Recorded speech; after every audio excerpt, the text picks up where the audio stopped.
बिस्मिल्लाहिर्रहमानिर्रहीम। अस्सलाम वालेकुम। कैसे हैं आप सब? उम्मीद करती हूँ कि आप सब खैर आफियत से होंगे।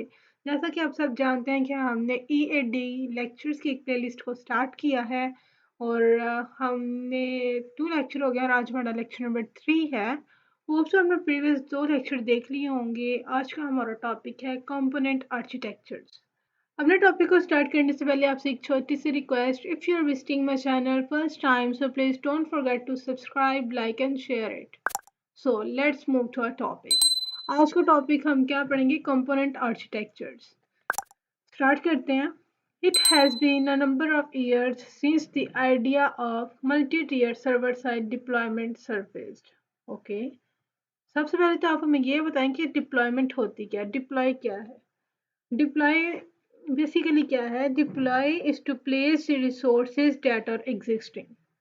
ओके जी, ये तो बड़ी कॉमन सेंस की बात है कि हमारे पास कोई भी एक चीज़ हो, किसी भी चीज़ की एग्जांपल ले लें, चेयर की ले लें, लैपटॉप की ले लें, कोई भी चीज़ जो एग्जिस्ट करती है उसके पास हमें कोई ना कोई ऐसी जगह होनी चाहिए जहाँ पे हम अपनी चीज़ को रख सकें, प्लेस कर सकें। फॉर एग्जाम्पल अगर हम अपनी वेबसाइट ही बना लेते हैं, हमें अपनी वेबसाइट को रखने के लिए भी कोई ना कोई चीज़ चाहिए।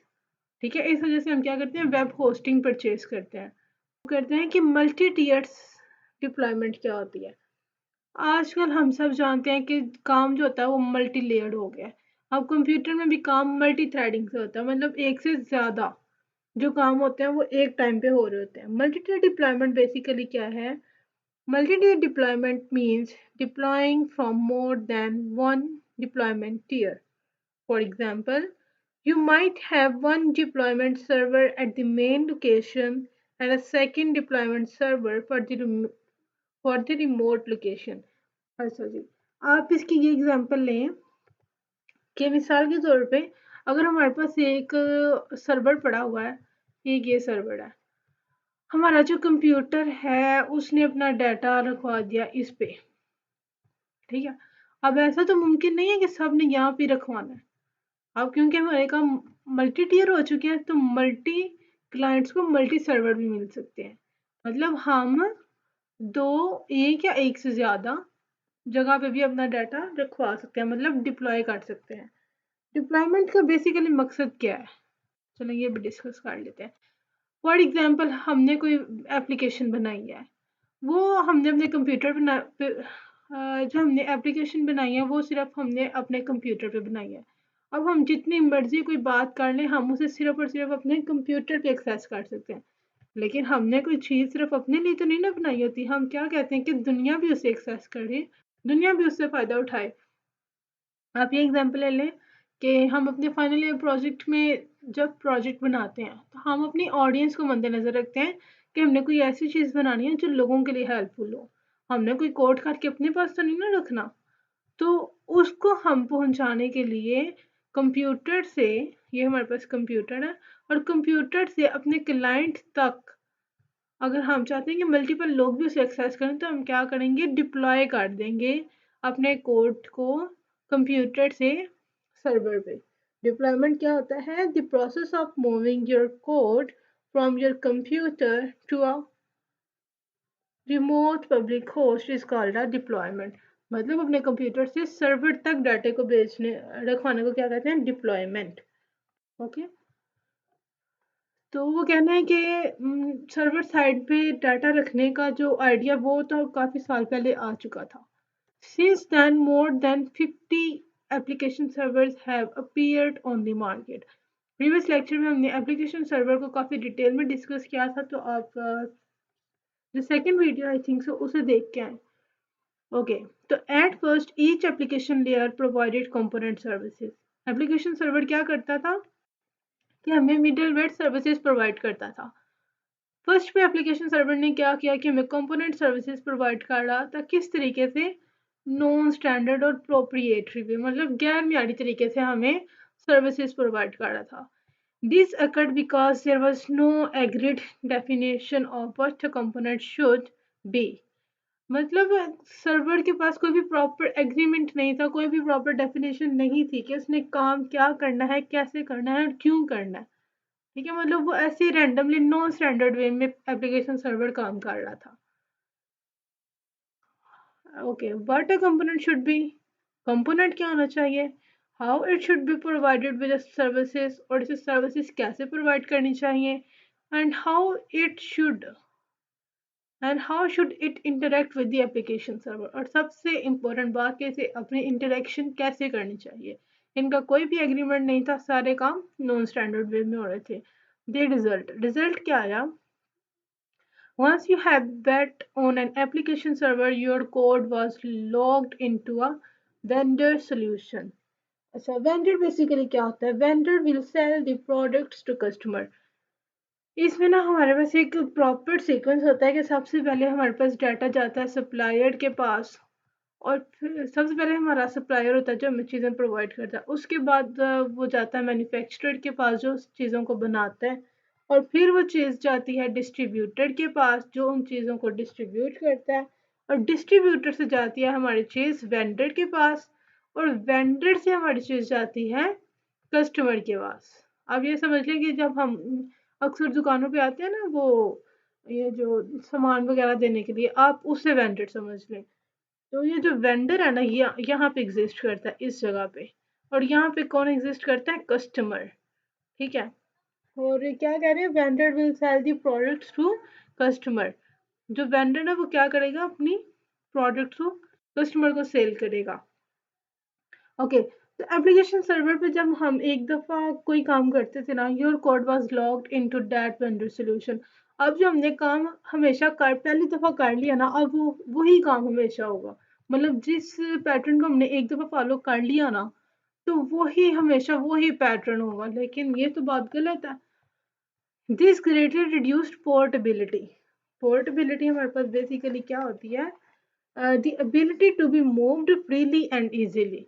हमें चाहिए कि अगर हमारा कोई क्लाइंट है, वन है, वो उसका आर्किटेक्चर डिफरेंट है, क्लाइंट टू है, उसका आर्किटेक्चर डिफरेंट है, हमारे पास एप्लीकेशन सर्वर ऐसा होना चाहिए था जो क्लाइंट वन को भी डील करे, क्लाइंट टू को भी डील करे।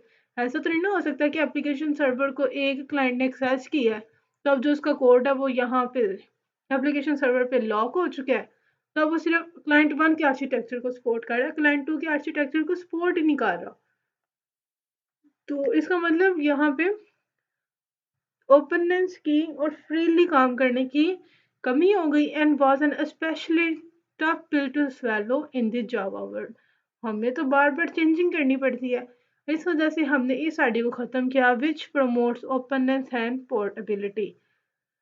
अच्छा जी, फिर हमने क्या किया, जब तो हमारे पास कोई स्टैंडर्ड एग्रीमेंट नहीं था, फिर देखा हमें कितने इश्यूज आ रहे थे। अब इससे हमने बचने के लिए क्या किया, आसान सा हल है कि हमें क्या चाहिए, what we need is an agreement. हमें बस एक काम का एग्रीमेंट चाहिए कि आपने इस एग्रीमेंट के ऊपर काम करना है। जैसे ओएसआई मॉडल हमने पढ़ा है ना, मतलब जो कंप्यूटर आ रहा है या फिर जो कंप्यूटर जिस कंप्यूटर के पास जा रहा है, उसने ओएसआई को फॉलो करना ही करना है।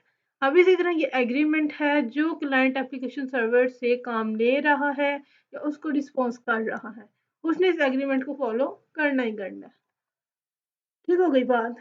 What we need is an agreement or a set of service interfaces between the application servers and component। मतलब एप्लीकेशन सर्वर और जो वो कंपोनेंट प्रोवाइड कर रहा है उनके दरमियान हमें क्या चाहिए, एक एग्रीमेंट चाहिए। This agreement will enable any component to run with an any application server. ये एग्रीमेंट हमें क्या कहेगा कि कोई भी कंपोनेंट है वो किसी भी एप्लीकेशन के अंदर चल जाना चाहिए। ऐसा ना हो कि जैसे पहले एक जो फर्स्ट टाइम कोड आ रहा था वो लॉक हो गया, तब कोई दूसरा कोड उसे सपोर्ट ही नहीं कर रहा। ऐसा नहीं होना चाहिए। ऐसा होना चाहिए, एग्रीमेंट क्या कह रहा है कि अगर क्लाइंट वन आया तो उसकी रिक्वेस्ट पूरी हो, क्लाइंट टू आ रहा है तो उसकी रिक्वेस्ट पूरी हो, क्लाइंट थ्री आ रहा है तो उसकी रिक्वेस्ट पूरी हो। ठीक है, this agreement will enable any component to run within any application server. This will allow components to be switched in and out of various application servers।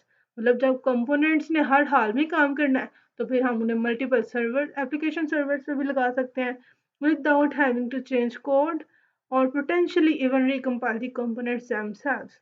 मतलब हमने जब एक दफ़ा कोड लिख दिया और एग्रीमेंट को फॉलो कर लिया, अब हमें बार बार कोड को चेंज करने की ज़रूरत नहीं है। Such an agreement is called a component architecture। ये जो एग्रीमेंट है इसे हम बेसिकली क्या कहते हैं, कंपोनेंट आर्किटेक्चर। ठीक है, मतलब हमने एक वे को डिफाइन कर दिया कि आपने एक स्टैंडर्ड को डिफाइन कर दिया है कि आपने इस स्टैंडर्ड को फॉलो करना ही करना है। यहाँ पे एक दो एग्जांपल्स हैं। Any CD player can play any compact disc because of this CD standard। मतलब हमारे पास एक CD प्लेयर है और वो किसी भी तरह की compact डिस्क को क्या कर लेती है, प्ले कर लेती है। अब इसको आप क्या कंसीडर करें, एप्लीकेशन सर्वर, और ये इसको आप कंसीडर कर लें कंपोनेंट। कोई भी कंपोनेंट हो वो किसी भी एप्लीकेशन सर्वर पे चल जाएगा। देखें, think of an application server as a CD player and a component as a compact disc.